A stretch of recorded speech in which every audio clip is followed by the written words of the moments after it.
Hello everyone, welcome back to my channel Ecoverse, and if you like my videos then subscribe my channel and share it with your friends and classmates. So without any further delay, let's start our today's lecture. तो unit 10 हमारी almost finish हो गई थी, जिसमें हमारे दो topic रह रहे थे, टेलर सीरीज एंड लॉपिताज रूल। सो आज हम ये दोनों कंप्लीट करेंगे और यूनिट 10 हमारी फिर यहाँ से पूरी ओवरऑल क्लोज हो जाएगी। सो पहले हम देखते हैं टेलर सीरीज क्या होती है। टेलर सीरीज जब हम पॉलिनोमियल की बात करते हैं, ठीक है, polynomial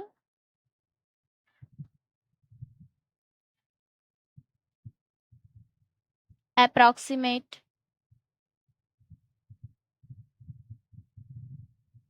of function f of x at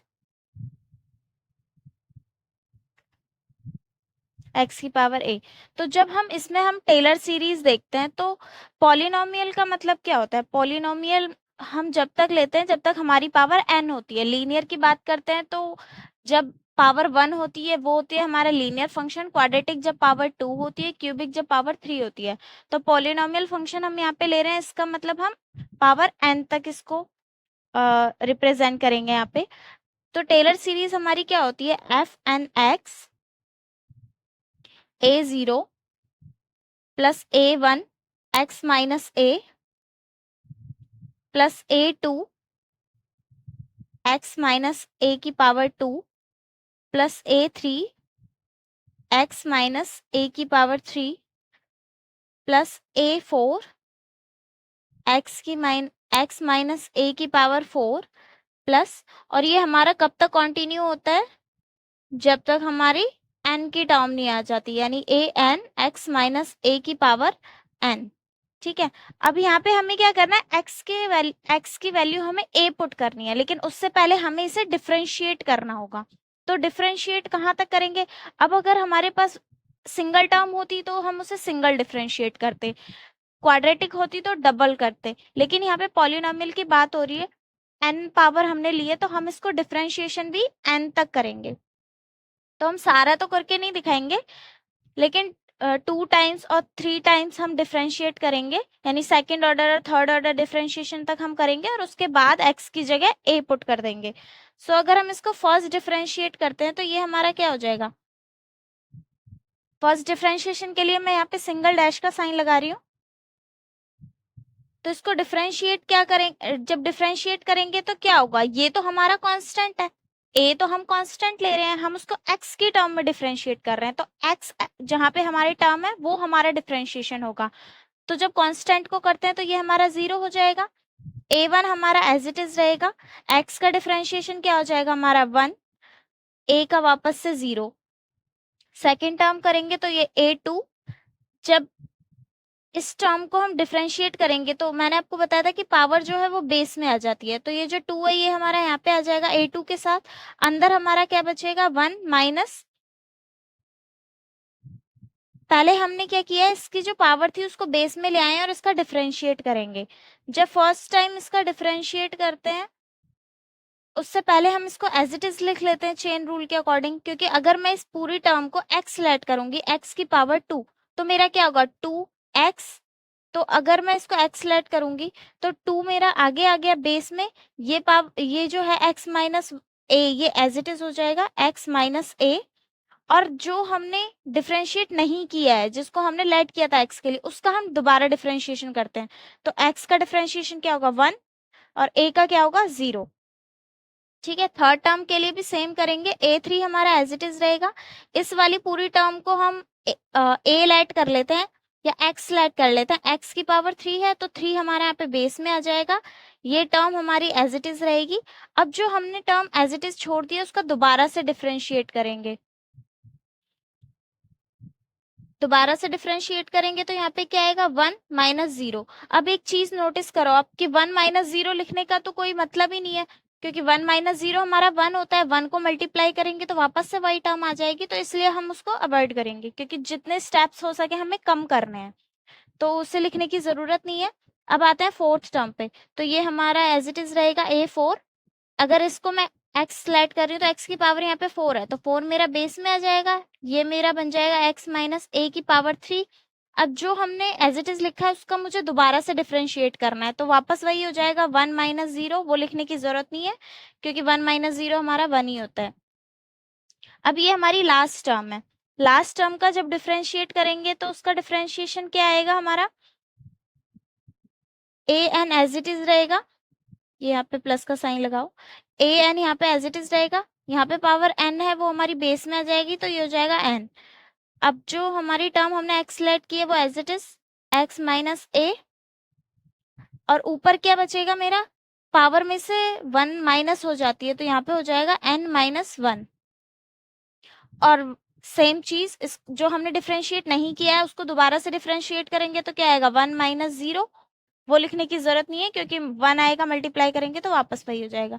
तो ये क्या हो गया मेरा, जो मैंने पहले पॉलिनोमियल टर्म ली थी उसको यहाँ पे मैं क्या कर रही हूँ, फर्स्ट इक्वेशन लेट कर रही हूँ, और जो अब डिफरेंशिएट करके आएगी इसको हम क्या करेंगे, सेकेंड इक्वेशन लेट कर लेंगे। ठीक है, अब यहाँ से हम करेंगे इसका डबल डिफरेंशिएट, यानी second order derivative. Second order derivative करने के बाद हमारा क्या आएगा, उससे पहले एक काम करते हैं, इसको सिंप्लीफाई कर लेते हैं। जब इसको सिंप्लीफाई करेंगे तो ये टर्म हमारी क्या आएगी, 0 एज इट इज, यहाँ पे ए 1 1 1 माइनस 0 1 ही आएगा तो मल्टीप्लाई करके कोई फर्क नहीं पड़ेगा, इसलिए direct 2a square x minus a, third term आएगी हमारी 3a3 एक्स माइनस ए की पावर 2, और लास्ट टर्म क्या आई थी N A N X minus A N minus 1। तो इसको क्या किया है मैंने, सेकेंड लेट कर लिया है। अब थर्ड ऑर्डर डेरिवेटिव करेंगे, थर्ड ऑर्डर डेरिवेटिव करेंगे तो क्या आएगा, 0 एज इट इज। अब जो हमारे पास a1 है ये भी कांस्टेंट है तो ये भी 0 हो जाएगा, प्लस अब ये देखो 2a2 तो एज इट इज रहेगा, हमें इसका डिफरेंशिएशन करना है, इसका डिफरेंशिएशन करेंगे तो क्या आ गया 1 माइनस 0। अब डिफरेंशिएशन करना है थर्ड टर्म का, तो जो पावर है वो बेस में आ जाएगी तो ये मेरा क्या हो जाएगा 6a3 एज इट इज, और ये हो जाएगा हमारा x माइनस ए। ठीक है, सेम चीज कर रही हूँ, दोबारा से ये नहीं करूंगी क्योंकि क्या होगा 1 माइनस ए को मल्टीप्लाई करूंगी तो 1 ही आएगा, तो अब हम ये स्टेप अवॉइड करेंगे। और जो फोर्थ स्टेप था ये मेरा क्या था 4, और यहाँ से पावर जब बेस में आ जाएगी तो ये हमारा 12 हो जाएगा, a4 x माइनस ए, यहाँ से पावर आ गई 2। अब लास्ट टर्म हमारी क्या थी, दिस वन। अब इसका डिफरेंशिएट करेंगे तो क्या आएगा, n तो हमारा यहाँ पे आ नहीं पाएगा तो मैं नीचे लिख रही हूँ n एज इट इज। अब यहाँ पे पावर क्या थी n माइनस 1, तो यहाँ पे आ जाएगा नीचे n minus 1, a n as it is x minus a। अब हमने यहाँ से 1 माइनस कर दिया पावर, तो ये यहाँ पे क्या आ जाएगा n माइनस 2, क्योंकि डिफरेंशिएट कर रहे हैं तो पावर माइनस हो जाती है तो ये नीचे आ जाएगा। अब इसको सिंपल फॉर्म में करेंगे तो ये आ जाएगा 0 प्लस 0, यहाँ से 2a2, ये करने की जरूरत नहीं है, प्लस में 6a3 x minus a plus 12a4 x minus a की पावर 2, और ये आया था हमारा n minus 1 a n x minus a n minus 2। ठीक है, इस टर्म को हम ले लेते हैं 3। अब थर्ड ऑर्डर डेरिवेटिव करेंगे तो यहाँ से क्या आएगा, अब इसका थर्ड ऑर्डर डेरिवेटिव करेंगे तो ये क्या हो जाएगा हमारा, ये 0 एज इट इज, ये सब लिखने की जरूरत नहीं है, या चलो लिख लो 0 प्लस 0। अब 2a2 क्या है, कांस्टेंट है तो ये भी 0 हो जाएगा। इस टर्म में क्या होगा, ये वाली टर्म हमारी 1 हो जाएगी और a 0 हो जाएगा, तो यहाँ से बचेगा 6a3, यहाँ पे पावर है बेस में आ जाएगी तो ये मल्टीप्लाई होकर आ जाएगा 24a4 x minus a। Last term को करेंगे n as it is, n minus 1 as it is, ऊपर जो पावर है n माइनस 2 अब वो भी नीचे आ जाएगी, यहाँ पे बचेगा a n x minus a, और पहले पावर थी n माइनस 2 तो अब एक और माइनस हो जाएगी तो ये हो जाएगी n माइनस 3।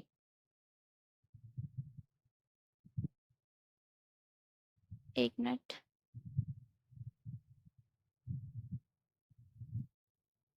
तो इसको सिंप्लीफाई करेंगे तो क्या आ जाएगा, ये 0 लिखने की जरूरत नहीं है, ये यहाँ पे आ जाएगा 6a3 plus 24a4 x minus a plus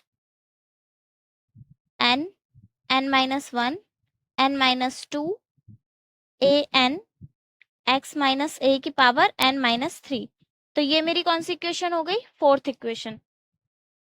अब देखो कि डिफरेंशिएशन तो हमें n तक करना है, तो हम इतना सारा डिफरेंशिएट तो नहीं करेंगे, लास्ट 2 या 3 तक इनफ होता है। उसके बाद हम सीधा क्या करेंगे, n की टर्म में इसको डिफरेंशिएट करेंगे। अब आपने एक चीज नोटिस की होगी कि मैं जितना डिफरेंशिएट करती जा रही हूँ उतनी ही जो मेरी फर्स्ट टर्म है वो 0 बनती जा रही है। फर्स्ट टाइम डिफरेंशिएट किया था तो a0 0 हो गया था, सेकेंड टाइम डिफरेंशिएट किया तो a1 भी 0 हो गया, थर्ड टाइम डिफरेंशिएट किया तो a2 भी हमारा 0 हो गया। तो अगर मैं इसको n टाइम्स डिफरेंशिएट करती जाऊंगी अपनी टर्म को, तो धीरे धीरे करके जो ये मेरी आगे वाली टर्म है ये तो पूरी 0 हो जाएगी। जैसे पहले ये 0 हुई, फिर ये 0 हुई, फिर ये 0 हुई, तो ये क्या होगी, मेरी धीरे धीरे 0 हो जाएगी। तो ये वाली टर्म तो मेरी पूरी खत्म हो जाएगी, और जो लास्ट वाली टर्म है ये मेरी इंक्रीज होती जा रही है ना, मतलब इसमें कुछ ना कुछ एड ऑन होता जा रहा है। तो हम एक काम करेंगे, हम सीधा लास्ट वाली टर्म का डिफरेंशिएट कर लेते हैं, तो क्योंकि आगे वाली टर्म तो हमारी 0 हो गई है। अब जब हम लास्ट वाली टर्म का डिफरेंशिएट करेंगे तो एक चीज देखो कि ये मेरा क्या है, ये मेरा n जो है वो कम ही तो होता जा रहा है, n माइनस 1 n माइनस 2, और डिफ्रेंशिएट करूंगी तो n माइनस 3 n माइनस 4, तो क्या होगा, ये तो n टाइम्स माइनस होता जाएगा। तो इसको मैं n फैक्टोरियल लिख सकती हूँ।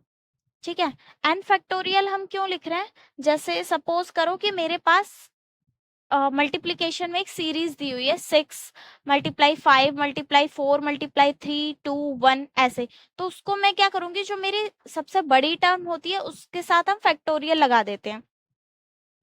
ठीक है, जैसे मेरे पास एक नंबर है 7 इंटू 6 इंटू 5, ये मल्टीप्लाई करके मेरा 1 तक एंड हो रहा है, तो इसको मैं सिंपल 7 फैक्टोरियल लिख सकती हूँ। अगर मेरे पास नंबर है 3 इंटू 2 इंटू 1, तो मैं इसको क्या कर सकती हूँ, 3 फैक्टोरियल लिख सकती हूँ। ऐसे ही अगर मेरे पास नंबर है n, फिर मल्टीप्लाई n माइनस 1, फिर मल्टीप्लाई n माइनस 2, ठीक है, ये मेरा माइनस होता जा रहा है, तो इसको मैं सीधा सीधा n फैक्टोरियल लिख सकती हूँ। ठीक है, मल्टीप्लीकेशन में जब टर्म होती है और माइनस होती जाती है वो 1 तक, क्योंकि यहाँ पे अगर मैं मैंने क्या किया है, डिफ्रेंशिएट करना स्टार्ट किया है, मैं डिफ्रेंशिएट करती जा रही हूँ, तो यहाँ पे -1 -2 -3 होता जा रहा है। तो जब मैं इसको n टाइम तक डिफ्रेंशिएट करूंगी तो एट द एंड मेरी टर्म क्या हो जाएगी, -n हो जाएगी। तो इसीलिए मैं इसको क्या करूंगी, n फैक्टोरियल लिखूंगी। इसको आप कट कर देना, ये मैंने समझाने के लिए बताया था। अब आपके माइंड में यहाँ से आ रहा होगा कि जब हम n-1 n-2 करते हुए n-n करेंगे तो वो तो 0 हो जाएगा और वहां से हमारी पूरी टर्म ही 0 हो जाएगी। लेकिन ऐसा नहीं होगा, क्योंकि आपने नोटिस किया होगा जब हमने फर्स्ट टाइम डेरिवेटिव किया तो n आ रहा था, सेकेंड टाइम डेरिवेटिव में n-1, फोर टाइम डेरिवेटिव में n-3, तो जब हम n टाइम डेरिवेटिव करेंगे तो वो n-1 पे ही आके खत्म हो जाएगा, n-n आएगा ही नहीं। और मैंने आपको बताया कि फैक्टोरियल लेने के लिए हम सिर्फ नेचुरल नंबर तक लेते हैं, तो जैसे ही वो n-1 तक एंड होगा तो वो हमारा क्या हो जाएगा, n फैक्टोरियल। ठीक है, अगर हम n-n भी कर देते तो वो पूरी टर्म ऑब्वियसली 0 ही हो जाती, लेकिन यहाँ पे n-n आएगा ही नहीं, क्योंकि हमने सिर्फ डिफरेंशिएशन n तक किया है। फाइन, तो यहाँ से मैंने क्या किया, ये जो माइनस वाली टर्म्स है इनको मैंने n फैक्टोरियल लिख लिया है, क्योंकि ये मेरा कब तक माइनस होगा, जब तक n टाइम्स नहीं हो जाए। उसके बाद अब ये है a n as it is रहेगा, जो मेरा हर टर्म में सेम आ रहा था, x माइनस a भी एज इट इज रहेगा। अब आप पावर देखो, पावर भी एक एक माइनस होती जा रही है, पहले n था, फिर n-1, फिर n-2, फिर n-3, तो अब मैंने n टर्म तक डिफरेंशिएट किया है, तो ये क्या हो जाएगा, n-n, क्योंकि मैं जब तक डिफरेंशिएट करूंगी जब तक कि मेरा नंबर n में कन्वर्ट ना हो जाए। तो इसे सॉल्व करेंगे तो क्या आएगा, ये n factorial as it is, a n as it is, x minus a। अब n माइनस n क्या होता है, 0, किसी की भी पावर अगर 0 होती है तो वो टर्म मेरी 1 बन जाती है, तो यहाँ से n फैक्टोरियल a n और x माइनस ए की पावर 0 है तो ये मेरा 1 बन जाएगा, तो वो लिखने की जरूरत नहीं है। तो यहाँ से मेरी टर्म क्या आ गई, n फैक्टोरियल ए एन। इसको मैं ले लेती हूँ अपनी फिफ्थ इक्वेशन। ठीक है, तो अब जो हमें डिफरेंशिएट करना था वो हमने पॉलिनोमियल टर्म का कर दिया है, पॉलिनोमियल फंक्शन का डिफरेंशिएट कर दिया है n तक की टर्म्स में। अब हम क्या करेंगे, अब हम यहाँ पे अपना a पुट कर देंगे, putting x is equals to a in equation 1। अब जो हमारे पास इक्वेशन 1 थी उसमें हम क्या करेंगे, सीधा सीधा a पुट कर देंगे, क्योंकि हमें पुट तो पहले ही करना था, लेकिन हमने क्या किया, पहले उसको डिफरेंशिएट किया है, फिर उसमें हम a की वैल्यू पुट करेंगे। तो यहाँ से हमारा क्या आ जाएगा, हम n, फर्स्ट जो मेरी टर्म थी वो थी एफ एन और x, क्योंकि x की टर्म में हमारा फंक्शन था, लेकिन अब हम x की जगह a ले रहे हैं, तो वो जो फंक्शन पहले मेरा x की टर्म में था वो अब मेरा a की टर्म में हो जाएगा, तो उसको मैं a लिख दूंगी। अब जहां जहां भी मेरा x था वहां वहां हम a पुट कर देंगे। तो a0 पहले था तो एज इट इज a1 था तो वो a1 ही रहेगा, यहाँ पे था x माइनस 1 तो अब वो हो जाएगा a माइनस, पहले था हमारा x माइनस a, अब हो जाएगा a minus a, x2 as it is. फिर था यहाँ पे हमारा x माइनस a की पावर 2, तो अब वो हो जाएगा a माइनस a की पावर 2। ठीक है, same a3, a minus a की power 3 plus a4, a minus a की पावर 4। यहाँ पे फिर मेरी लास्ट टर्म थी a n, a minus a की पावर n।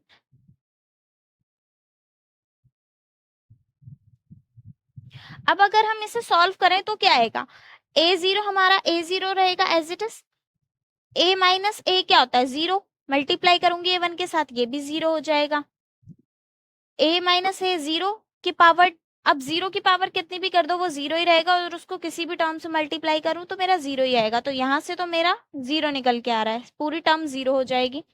लास्ट टर्म देखो a माइनस a 0 की पावर n, कुछ भी पावर होगी 0 हो जाएगा, a n से मल्टीप्लाई करूंगी वो भी 0 हो जाएगा, तो यहाँ से जो मेरा एफ ऑफ ए निकल के आ गया वो सीधा सीधा क्या आ रहा है मेरा a0। अब सेम चीज हमें क्या करनी है, जो x की टर्म x की वैल्यू a मैंने इक्वेशन 1 में पुट की थी वही है मुझे 2 में पुट करनी है, 3 में पुट करनी है, 4 में पुट करनी है, और n तक जितनी भी टर्म्स थी उसमें पुट करके दिखानी है। तो मैं क्या करूंगी, आप नोट डाउन करके रखिएगा, सिर्फ जितने डिफरेंशिएशन किए उसी में पुट करके दिखाएंगे, क्योंकि ऐसे तो वरना ये क्वेश्चन कभी खत्म ही नहीं होगा। तो हमने क्या किया, फर्स्ट इक्वेशन निकाली थी, second, third, fourth and fifth हमारी n की टर्म में थी, तो सारे हम a की वैल्यू पुट करेंगे। फर्स्ट मैं कर चुकी हूँ यहाँ पे पुट, अब सेकंड से लेके फोर्थ तक पुट करेंगे और उसके बाद डायरेक्ट n की टर्म में पुट कर देंगे। तो अब क्या करना है यहाँ पे, putting x is equals to a in equation 2। 1 में ऑलरेडी पुट कर चुके हैं, अब पुट करेंगे 2 में। तो इक्वेशन 2 हमारी क्या आ रही थी, इक्वेशन 2 हमें वो वाली लेनी है जो हमारा डिफरेंशिएट करने के बाद आ रही थी। ठीक है, तो इक्वेशन 2 थी क्या हमारी, आपको दोबारा से एग्जाम में लिखनी नहीं है, वो तो लास्ट पेज पे आ रही थी तो इसलिए मैंने दोबारा से लिख के दिखा दिया, ताकि जब मैं पुट करूं तो आपको पता रहे कि कैसे वैल्यू पुट की है। ठीक है, तो यहाँ पे अगर हम, अब हमें कुछ नहीं करना, जहां जहां भी हमारा x है वहां हमें a पुट करना है। ठीक है, तो ये फंक्शन क्या हो जाएगा मेरा एफ एन डैश a, तो a1 तो हमारा एज इट इज ही रहेगा, plus 2a2, x minus a की जगह मेरा हो जाएगा a minus a plus 3a3, a minus a की पावर 2 प्लस 4 वाली टर्म भी थी, तो a4 x माइनस a की power 3, sorry a minus a की पावर 3, और लास्ट टर्म थी हमारी n a minus a n minus 1। ठीक है, अब इसको सिंप्लीफाई करेंगे तो क्या आ जाएगा, a1 एज इट इज रहेगा प्लस 2a2, जब इसको इससे मल्टीप्लाई करूंगी तो ये तो मेरा 0 हो जाएगा, इसको इससे मल्टीप्लाई करूंगी तो ये भी 0 हो जाएगा। आप नोटिस करो सब में 0 होगा, ये वाली पूरी टर्म 0 हो जाएगी, और लास्ट टर्म क्या बचेगी, n a n 0 n minus 1। तो इसको सॉल्व करेंगे तो यहाँ से क्या निकल के आ गया, a1, बाकी सारा तो 0 ही है। तो यहाँ से मेरी टर्म निकल के आ गई f डैश n, ये हमारा आ गया a। अब सेम चीज अगर मैं डबल डेरिवेटिव वाली टर्म में a पुट करूंगी, यानी अब हमें पुट करना है इक्वेशन 3 में। जब हम इक्वेशन 3 में वैल्यू पुट करेंगे, जब हमने इक्वेशन 1 में वैल्यू पुट की थी तो a0 आया था, इक्वेशन 2 में करी थी तो a1 आया था, इक्वेशन 3 में करेंगे तो यहाँ से हमारा सिर्फ ये वाली टर्म निकल के आएगी, ठीक है, दिस वन। और जब मैं इसको इक्वेशन 4 में पुट करूंगी तो वहां से हमारा निकल के आएगा 6a3। और जो लास्ट n वाली टर्म थी, जब हम उसमें वैल्यू पुट करेंगे तो वहां से हमारा आएगा n डैश ए एन, क्योंकि यहाँ पे x तो हमारा था ही नहीं, तो यहाँ पे सीधा आ जाएगा n फैक्टोरियल ए एन। अब इसको हम और कैसे लिख सकते हैं, अब ये देखो, ये मेरे पास क्या है, a1, a1 को मैं 1a1 लिख सकती हूँ, और 1a1 को मैं 1 फैक्टोरियल a1 लिख सकती हूँ, क्योंकि 1 फैक्टोरियल का क्या मतलब है, 1, क्योंकि 1 से नीचे तो और डिजिट ही नहीं है, क्योंकि हम इसमें फैक्टोरियल में सिर्फ नेचुरल नंबर्स लेते हैं, तो 1 इंटू 1 1 ही होगा। तो इसको मैं ये लिख सकती हूँ 1 फैक्टोरियल n, यहाँ पे मैं लिख सकती हूँ 2 फैक्टोरियल a2, क्योंकि जब मैं इसको एक्सपैंड करूंगी तो ये मेरा हो जाएगा 2 इंटू 1 और a की पावर 2, तो 2 को 1 से मल्टीप्लाई करूंगी 2 ही रहेगा, वापस ये टर्म आ जाएगी, तो इसलिए मैं इसको क्या लिख सकती हूँ 2 फैक्टोरियल a2। 6 की जगह मैं क्या लिख सकती हूँ 3 इंटू 2 इंटू 1 और a3 एज इट इज, तो ये मेरा क्या हो जाएगा 3 फैक्टोरियल a3। तो मैं 6a3 की जगह 3 फैक्टोरियल a3 लिख सकती हूँ, सेम एज इट इज। यहाँ पे हमारा क्या हो रहा है, n फैक्टोरियल तो यहाँ पे पहले से ही दिया हुआ है, तो ये हमारा सेम रहेगा, इसको कुछ भी लिखने की जरूरत नहीं है। अब आप ये देखो कि यहाँ पे जो, एक मिनट, यहाँ पे जो मेरे पास टर्म आई है फर्स्ट टर्म, वो मेरे पास क्या थी, f डैश एन ए, ये मेरे पास आ रहा है 1 फैक्टोरियल a1, तो मैं इस फैक्टोरियल को यहाँ डिवाइड में ले जा सकती हूँ, तो ये मेरा क्या हो जाएगा a डैश n अपॉन में a, और यहाँ से हो गया 1 फैक्टोरियल, तो यहाँ से मेरी a1 की वैल्यू आ जाएगी, फाइन। और यहाँ पे मेरा क्या था, f double dash n a, ये मेरा क्या रहा था 2 फैक्टोरियल a2। तो अगर मैं इस 2 फैक्टोरियल को यहाँ पे डिवाइड कर दूंगी, क्योंकि मल्टीप्लाई में साइड चेंज करने के बाद वो चेंज हो जाता है, प्लस में होता है तो माइनस हो जाता है, मल्टीप्लाई होता है तो डिवाइड में हो जाता है, तो ये मल्टीप्लाई में यहाँ पे आके डिवाइड में हो जाएगा, तो ये मेरा हो जाएगा f double dash n upon में 2 फैक्टोरियल। तो यहाँ से मेरी आ गई a2 की वैल्यू, ये थी मेरी a1 की वैल्यू, ये मेरी a2 की value, same as it is मेरी a3 की क्या वैल्यू आ जाएगी, f triple dash n a, ये था मेरा 3 फैक्टोरियल a3, तो 3 फैक्टोरियल मेरा यहाँ से डिवाइड में आ जाएगा, और ये मेरी आ जाएगी a3 की वैल्यू, ठीक है। ऐसे ही मुझे a n की वैल्यू निकालनी है, तो मैं क्या करूंगी, ये था मेरा f n, और ये वैल्यू आ रही थी मेरी n फैक्टोरियल a n, तो यहाँ से जब मैं n फैक्टोरियल को नीचे लेके आऊंगी तो ये मेरा हो जाएगा f n a अपॉन में n फैक्टोरियल, यहाँ से मेरी आ गई a n की वैल्यू। जितनी भी सारी वैल्यूज थी मैं यहाँ पे एक साथ नोट डाउन कर लूंगी। एफ एन ए की वैल्यू थी हमारे पास a0, ठीक है, एफ एन ए 1 फैक्टोरियल, ये था मेरे पास a1, f double dash n a upon में 2 फैक्टोरियल, ये था मेरे पास a2, f triple dash n a upon में 3 फैक्टोरियल, ये था मेरे पास a3, और ये है मेरे पास a n की वैल्यू। तो सारी वैल्यूज यहाँ से निकल के आ गई हैं। अब जब हम सारी a1 से लेके a n तक की वैल्यू को पुट कर देंगे, putting values of a0, a1, a2, a3, a n in equation 1, उसमें हमें इनको पुट कर देना है। तो वो इक्वेशन क्या थी हमारी, सबसे पहले वो इक्वेशन लिख लेते हैं, वो थी हमारी f N x a0 plus a1 x minus a plus a2 x minus a की power 2 plus a3 x minus a की power 3 plus a4 x minus a की power 4 plus an x minus a की power n। तो ये term थी हमारे पास, ये थी हमारे पास इक्वेशन 1। अब जो हमारे पास जितनी भी वैल्यूज आई है a की, वो हमें इस जो इक्वेशन है 1 में उसमें पुट करनी है। तो यहां से जब हम निकालेंगे a0 की क्या वैल्यू थी मेरे पास, f n a, this one.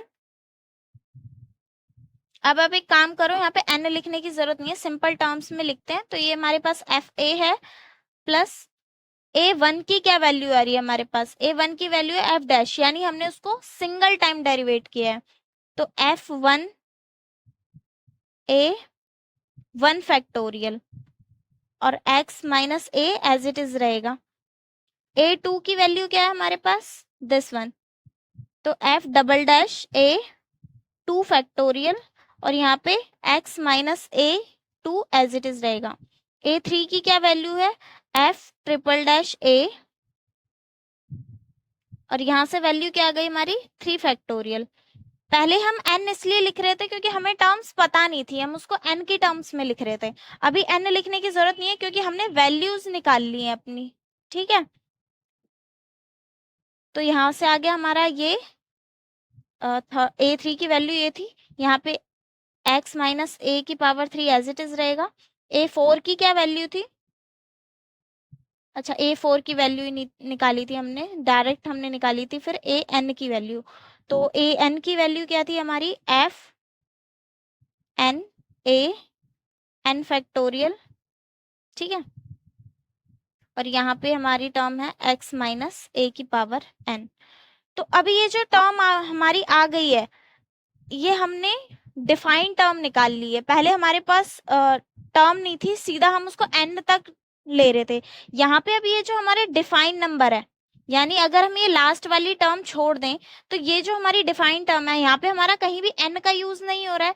यही हमारी होती है टेलर सीरीज। ये लास्ट वाली टर्म हम नहीं लेंगे, सिर्फ जो ये 3 तक है, या हमने जितनी भी निकाली है, अगर हम 4 तक डेरिवेटिव करते तो 4 तक भी लेते, 5 तक करते तो 5 तक लेते, बट इतना ज्यादा करने की जरूरत नहीं पड़ती, लास्ट 3 तक हमारा बहुत होता है। तो ये जो हमने ली है यही होती है हमारी Taylor series,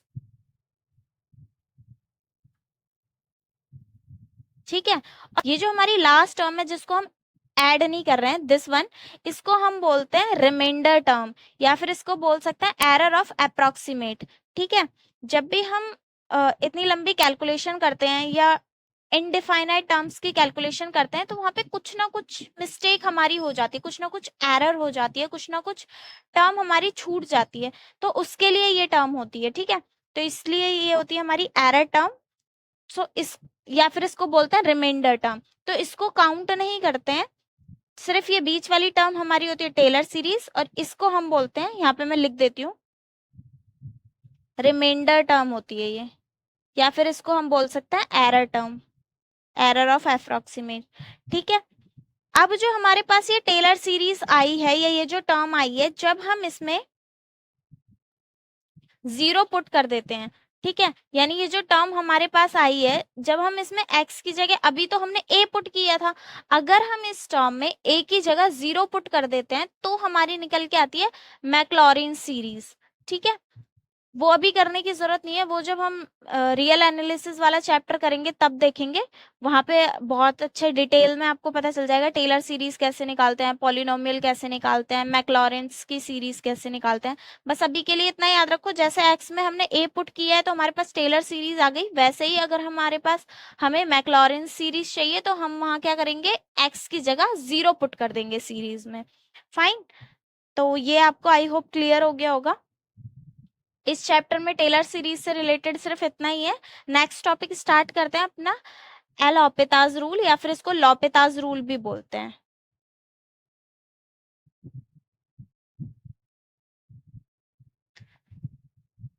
so L ऑपेताज rule में क्या होता है कि हमारे पास कुछ लिमिट दी हुई है, मान लो x की लिमिट दी हुई है हमारे पास 1 और यहाँ पे हमें एक फंक्शन दिया होता है, हम सपोज कर रहे हैं कि हमें gx फंक्शन दिया है और यहाँ पे फंक्शन दिया होता है क्वेश्चन में hx, ठीक है। लेकिन जब हम इस इक्वेशन में ये वैल्यू पुट करते हैं और हमारी जो टर्म है वो नॉट डिफाइन आ जाए या फिर 0/0 आ जाए, जब कोई भी हमारे पास नंबर होता है, सपोज 1/0, 2/0, तो ये हमारे पास, या फिर 0/0, तो जब हमारे पास कोई भी नंबर अपॉन में 0 होता है तो इसको हम बोलते हैं इन्फिनिटी, ठीक है। लेकिन अगर हमारे पास 0/0 होता है तो इसको बोलते हैं नॉट डिफाइंड, यानी इसे हम डिफाइन ही नहीं कर सकते। तो अगर हमारे पास कुछ ऐसा फंक्शन दिया हुआ है जिसमें वैल्यू या लिमिट पुट करने के बाद हमारा 0/0 आ रहा है, तो वो तो नॉट डिफाइन हो गया। तो उसे हम कैसे सॉल्व करेंगे? तो वहां पे हमारे लॉपिताज रूल यूज होता है। इस रूल में क्या होता है कि जो भी हमारे पास फंक्शन दिया हो उसको पहले डिफरेंशिएट करो x की टर्म में और फिर उसके बाद उसमें लिमिट पुट करो। फाइन। तो मैं एक एग्जांपल ले रही हूँ, यहाँ पे एग्जांपल लिया हुआ है लिमिट x 0 और क्वेश्चन की वैल्यू है x² + 3x + 2। तो अगर हम इसमें 0 पुट करते हैं तो ये क्या हो जाता है, 0², 3, 0 + 2, तो यहाँ से आगे टर्म 2। तो इसमें तो हमें कोई प्रॉब्लम नहीं है, सिंपल सॉल्व हो रहा है। सेम ऐसे ही अगर हमारे पास लिमिट दी हुई है x लिमिट 1 और यहाँ पे इक्वेशन है 1² x² 3x + 2। तो 1 के लिए क्या करेंगे, जहां जहां भी x है वहां 1 पुट कर देंगे, तो ये हमारा हो जाएगा 3 1 + 2। इसे सॉल्व करेंगे तो ये हो जाएगा 3 + 1 + 2 6। यहाँ से भी इक्वेशन आ गई, कोई प्रॉब्लम नहीं है। लेकिन कई बार हमारे पास टर्म ऐसी होती है कि वो नॉट डिफाइन आती है। एग्जाम्पल के लिए यहाँ पे हमें दिया हुआ है limit x 0 e⁻x - 1 upon x। अब ये जो टर्म है मेरे पास, अब इसमें देखो कि अगर मैं यहाँ पे 0 पुट कर देती हूँ और नीचे 0 पुट कर देती हूँ, किसी की भी पावर 0 1 हो जाती है, 1 - 1 ये तो मेरा 0 हो गया, नीचे 0 आ ही रहा है, तो 0/0 ये तो नॉट डिफाइन हो गया, तो मैं सिंपल तो इसे नहीं कर सकती। यहाँ पे मुझे लॉपिताज रूल का यूज होगा, जहाँ पे मैं क्या करूंगी, ऊपर वाली टर्म के लिए भी लिमिट लूंगी और नीचे वाली टर्म के लिए भी लिमिट लूंगी। तो ये मेरा हो जाएगा ex - 1 एंड नीचे वाली term x tends to 0 x। तो अब हम क्या करेंगे, इसको डायरेक्ट तो नहीं कर सकते क्योंकि अगर मैंने यहाँ पे 0 पुट किया तो भी ये 0 हो जाएगा और यहाँ पे मैं 0 पुट करूंगी तो भी 0 हो जाएगा। तो अब हमें क्या करना है, यहाँ पे यूज करना है लॉपिताज रूल का। तो यहाँ पे लिखेंगे यूज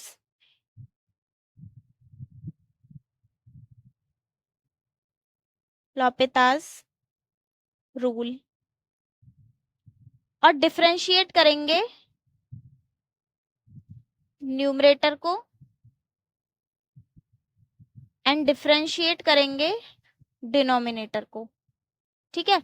न्यूमरेटर और डिनोमिनेटर बोथ साइड डिफरेंशिएट करनी है x की टर्म्स में। तो जब मैं इसे डिफरेंशिएट करूंगी तो क्या आएगा, e⁻x, तो e⁻x ही रहता है, -1 ये मेरा 0 हो जाएगा, तो यहाँ से सिर्फ e⁻x आ जाएगा। और जब यहाँ पे डिफरेंशिएट करेंगे तो यहाँ डिफरेंशिएट करने के बाद क्या आएगा, x की मतलब अगर मेरे पास सिंपल x दिया उसका डिफरेंशिएशन क्या होता है 1। तो अब मेरे पास टर्म क्या थी, लिमिट दी हुई थी x टेंड्स टू 0 ex, ये है मेरे पास टर्म। अगर अब मैं इसमें 0 पुट करती हूँ तो ये मेरा हो जाएगा e⁻0, क्योंकि x की जगह 0 पुट कर देंगे और किसी की भी पावर 0 होती है तो मेरा 1 हो जाता है। तो यहाँ से मेरा क्या आ गया, आंसर 1 निकल के आ गया। अगर मैं इसको पहले कर रही थी तो नॉट डिफाइन आ रहा था, लेकिन रूल का जब मैंने यूज किया तो वो मेरा आ गया 1। तो जो अभी आपके एग्जाम हुए थे जून 2025, उसमें आपका एक क्वेश्चन आया था लॉपिताज रूल का, उसमें सब पार्ट्स थे 2। तो इन्हें सॉल्व करते हैं एक बार। फर्स्ट इक्वेशन में देखो, अगर मैं लिमिट लेती हूँ न्यूमरेटर और डिनोमिनेटर बोथ के लिए, तो ये मेरा हो गया न्यूमरेटर के लिए और सेम लिमिट हम लेंगे डिनोमिनेटर के लिए। सॉरी, यहाँ पे 1 है। अब इसमें वैल्यू पुट करते हैं 1, तो ये मेरा होगा 1 की पावर 3, 2 1 2 प्लस 1, एंड नीचे आएगा 1 की पावर 3 माइनस 1। तो ये क्या हो गया मेरा 1 माइनस 2 प्लस 1। अब ये देखो कि ऊपर वाली टर्म भी 0 हो गई और नीचे वाली टर्म भी 0 हो गई, क्योंकि 1 प्लस 1 2 माइनस 2 0, 1 माइनस 1 0। अब ये आ गया मेरा नॉट डिफाइन।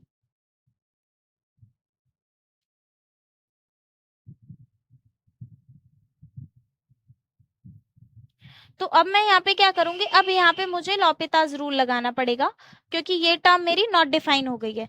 तो यूज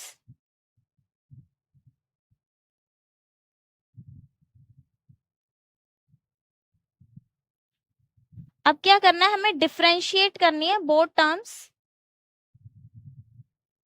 न्यूमरेटर भी और डिनोमिनेटर भी।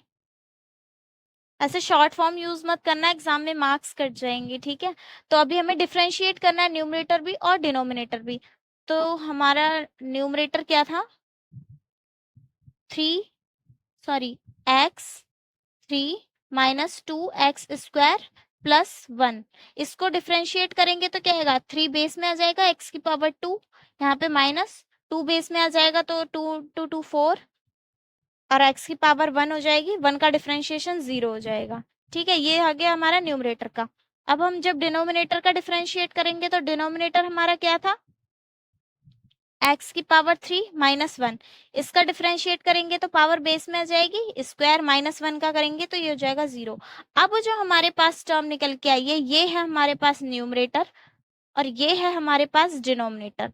हमें यहाँ पे लिमिट पुट करनी है। तो अब हमारे पास क्वेश्चन क्या हो गया, limit x tends to 1, numerator क्या है हमारे पास 3x² माइनस 4x, डिनोमिनेटर क्या है 3x²।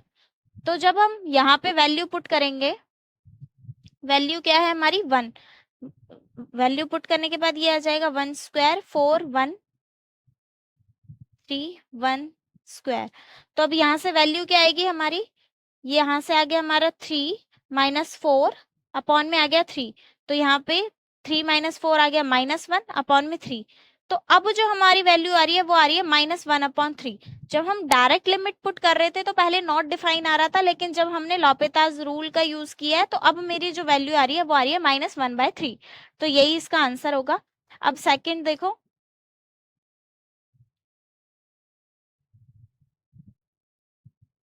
सेकंड हमारे पास से लिमिट x 0, और ये हमें फंक्शन दिया हुआ था।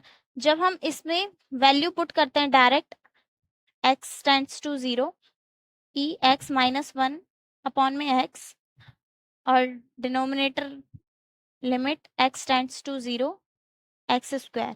अब यहाँ पे जब हम वैल्यूज पुट करते हैं, यहाँ पे लगाओ डिवाइड का साइन, जब यहाँ पे वैल्यूज पुट करते हैं डायरेक्ट तो ये हमारा क्या हो जाएगा, e की पावर 0 माइनस 1 0 अपॉन में 0²। तो ये तो मेरा 1 आ गया, किसी की भी पावर 0 होती है तो 1 हो जाता है, -1 1 माइनस 1 कितना हो गया 0, और नीचे हमें 0 ऑलरेडी दिया हुआ है, तो ये तो मेरी नॉट डिफाइंड टर्म हो गई। अब हम क्या करेंगे, यहाँ पे लॉपिताज रूल का यूज करेंगे।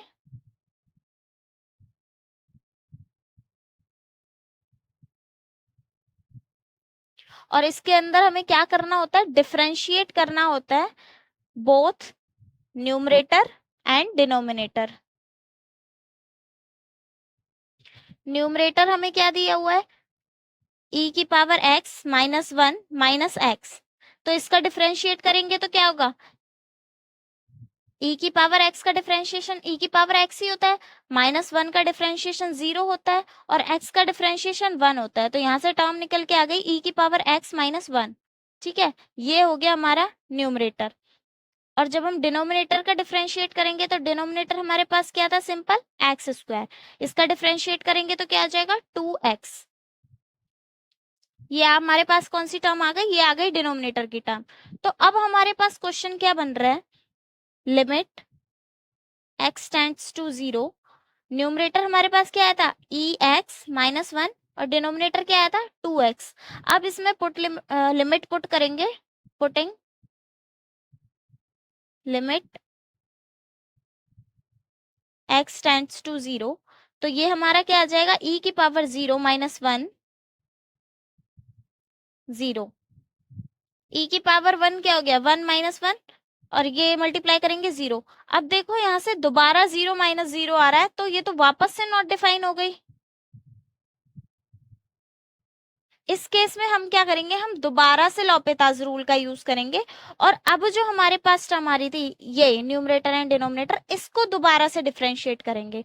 तो मैं इसको यहीं पे करके दिखा देती हूँ। अगर हम इसको डिफरेंशिएट करेंगे दोबारा से, तो e की पावर x हमारा एज इट इज रहेगा, माइनस 1 का 0 हो जाएगा, और 2x का जब मैं डिफरेंशिएट करूंगी तो वो मेरे पास 2 रह जाएगा।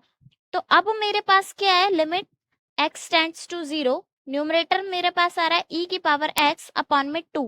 अब मैं अगर लिमिट पुट करती हूँ तो क्या होगा, e की पावर 0 अपॉन में 2, e की पावर 0 कितना होता है 1 अपॉन में 2, ऑलरेडी हमारे पास, तो ये मेरा आंसर आएगा। पहले जब मैंने लिमिट पुट करी तो 0 अपॉन 0 आ रहा था, नॉट डिफाइंड, तो मैंने लॉपेताज रूल का यूज किया, वहां से दोबारा से मेरे पास नॉट डिफाइन आ गया, तो मैं दोबारा से रूल अप्लाई करूंगी, दोबारा से डिफरेंशिएट करूंगी और फिर उसमें लिमिट पुट करूंगी। तो अब मेरा क्या आएगा 1/2, और 1/2 ही इसका आंसर है।